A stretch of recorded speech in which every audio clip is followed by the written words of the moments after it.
Hey y'all, it's been a bit, but I am back with war videos this season. I needed the break last season for personal reasons, so appreciate y'all's patience, but I'm hoping to stay on top of this one. This is going to be a lot to talk about in this video because I am taking 3 different tactic defender fights without a tactic attacker. And so you are going to kind of see the upper limit of what you need to juggle here. So, right away he gets indestructible, that's fine. What we're doing here is I'm immediately slowing down that first combo so that I get these armor breaks on me because I just know that I am going to need either the regen or the easy refresh or both. There you see me parry the special 2, right? That's very important. And I parry the special 1, which allows me to get away with having Dex the first hit. He goes indestructible in the middle of the special 2. That is okay. We're doing that for tempo. I don't think I land a full special without the opponent going indestructible on either of these first 2 fights. Oh, that one did perfectly. But like, you see how difficult it is, right? You just accept that. Your output is going to be slower. You are focused on the tempo of your fights, the management of the indestructibles, you are parrying specials where you can, and you get them down. That's how that first one went. Now this one is going to be harder, because, spoiler alert, I miss 3 parries throughout here, and make a flat-out mistake. See, there's one. I was going for a reparry, and it just dropped my block. Let's assume I was too slow, right? But that's kind of the main thing that we're focusing on here. It's going to be almost impossible to push him to the special 2. Which doesn't really matter except that I can't hit his block, right? It's pretty easy for us to get to our special 2. So the maintenance isn't the problem.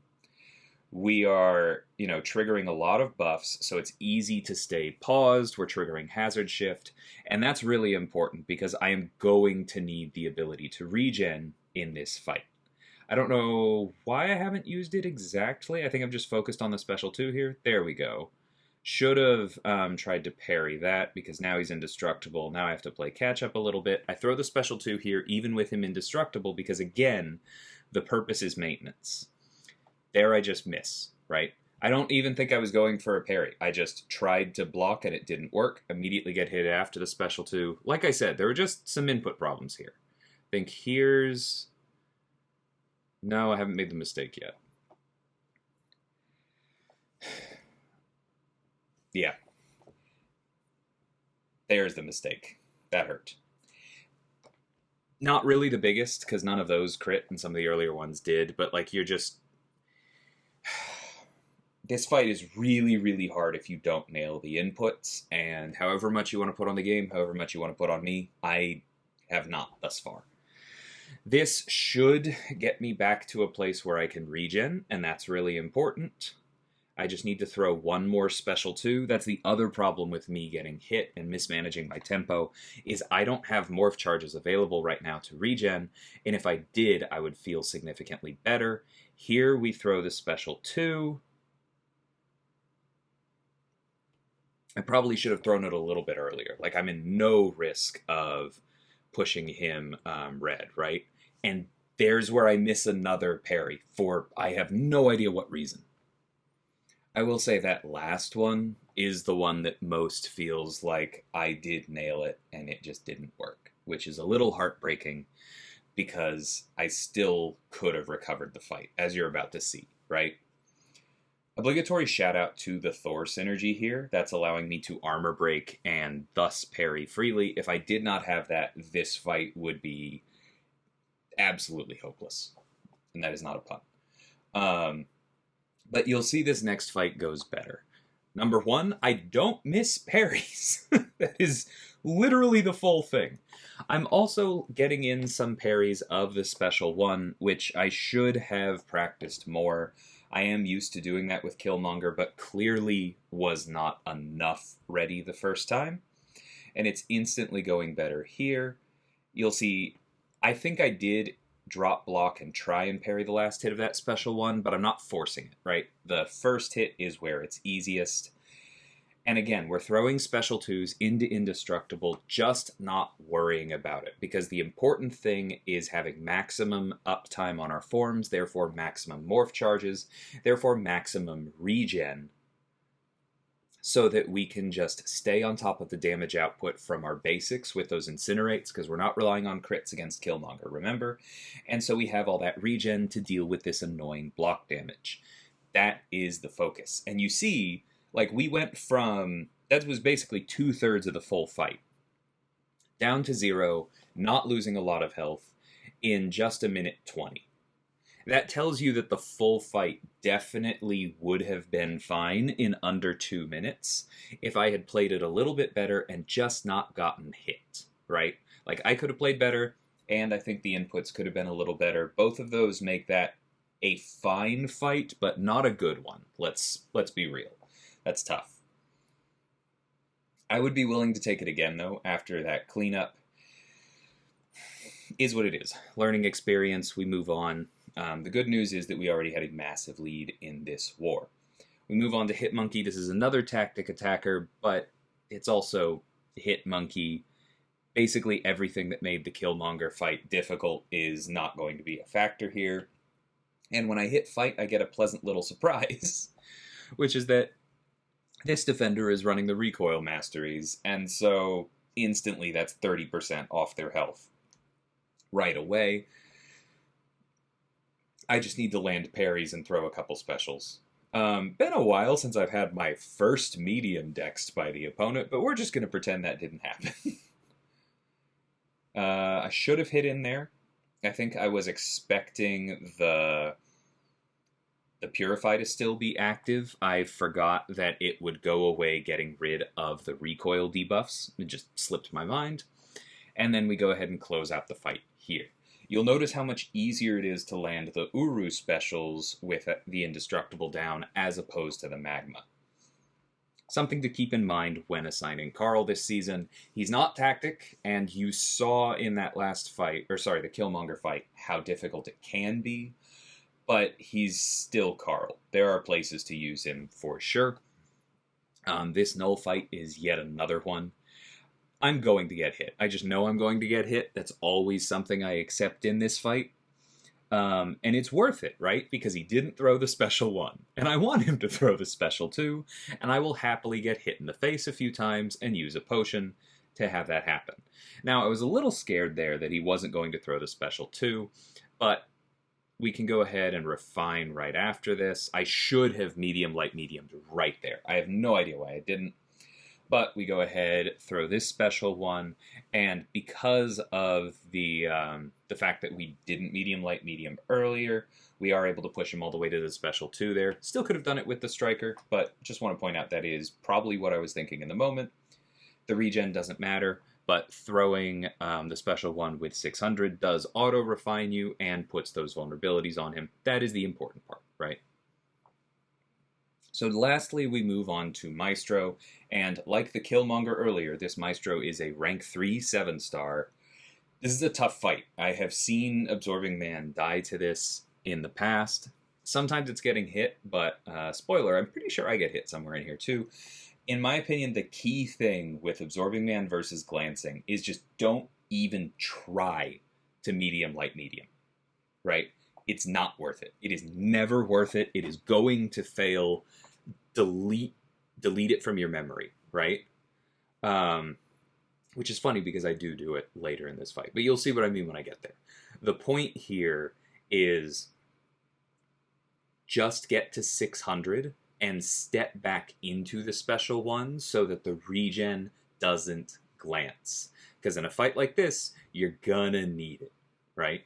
You'll also see I made a dumb mistake there, and I ended that first full combo in a medium, which applied an armor break, because I forgot I had Thor on my team. It was marked on the plan, slipped my mind. And so we did trigger Conflictor. Thankfully, I was reminded of it in a way that did not send my opponent to their special 3. So I was okay. But you'll notice here, I have all these morph charges. I'm pretending they're not there. I'm just continuing to throw special 1s, continuing to ramp.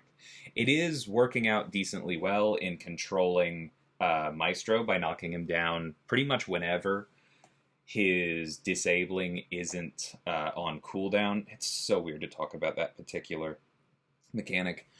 But even though we've slowed him down, now he's in superior rage. There you see, like I said, I did get hit. Not proud of it.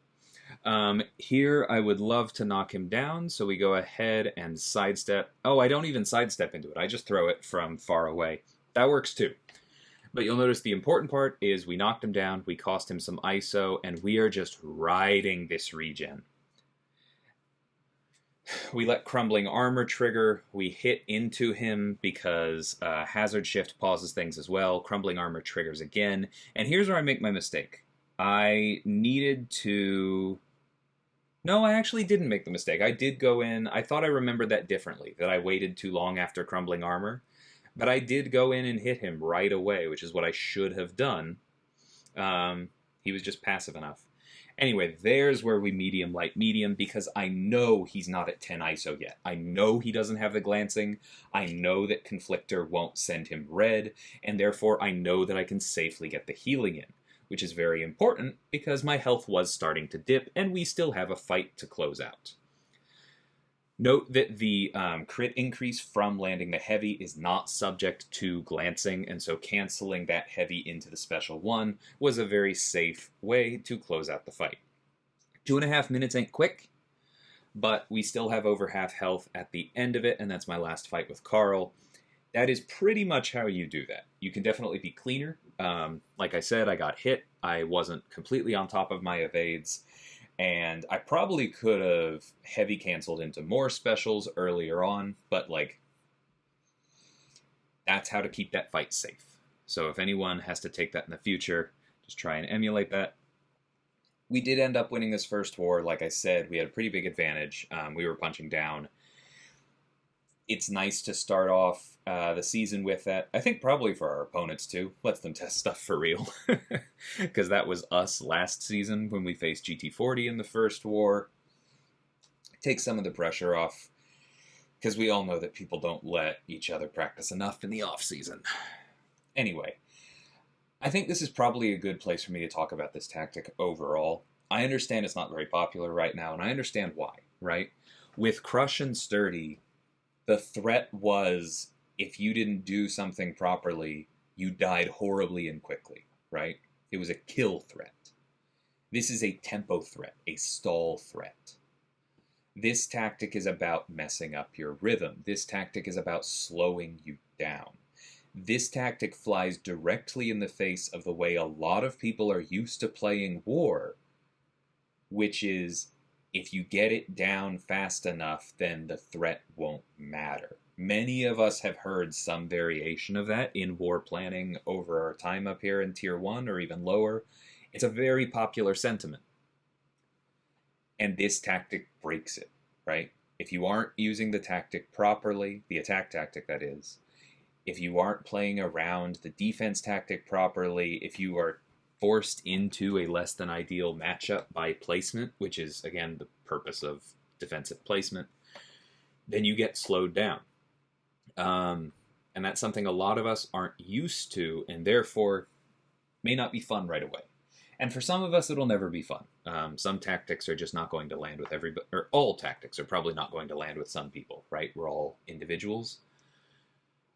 But I do think that if you contextualize the threat that way, that my fights are just going to be slower.